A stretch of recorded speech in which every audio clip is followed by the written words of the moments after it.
তোমার দেওয়া কষ্টগুলো তোমার কাছেই ফেরত আসবে, হয়তো অন্য কোনো নামে, অন্য কোনো ঠিকানা থেকে, অথবা অন্য কোনো রঙের খামে। অনেক দিন পরে আসবে, কিন্তু আসবেই। সেই ফিরে আসার খবরটা হয়তো আমি টের পাবো না, কিন্তু তুমি ঠিকই টের পাবে। কিছু কিছু জিনিস না একদম ঠিকঠাক ফিরে আসে। সেই দিন হয়তো আফসোস নিয়ে বলবে, ইস, তার সাথে এমনটা করা ঠিক হয় নাই। আমি ঠিক অভিশাপ দিচ্ছি না, তবে আমি খুব করে চাই আমার সাথে অন্যায় করা মানুষগুলোকে আল্লাহ তাআলা নিজ হাতে শাস্তি দিক। আজকে না হোক, আজ থেকে 5 বছর পর বা 1 যুগ পর তারা তাদের কর্মফল ভোগ করুক।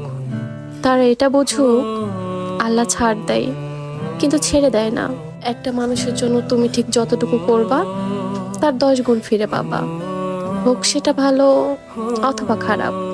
আমি জীবন থেকে একটা জিনিস শিখেছি, পৃথিবীতে ভালো মতো বাঁচতে হলে, সুখী থাকতে হলে একটু স্বার্থপর হতে হয়। এই দুনিয়াতে যারা যত বেশি স্বার্থপর, তারা তত বেশি সুখী। আপনার জীবনের কষ্টের কারণগুলো অন্যের কাছে হাসির কারণও হতে পারে। আপনি বিপদে পড়লে সবাই আপনাকে বলবে আস্তে আস্তে সব ঠিক হয়ে যাবে, কিন্তু আপনিই জানেন আপনার রাতে ঘুম হয় না।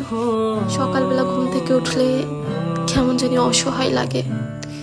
আপনিই জানেন খেতে বসলে আপনার গলাতে খাবার নামে না। মাঝে মাঝে কেন জানি দম বন্ধ হয়ে আসে।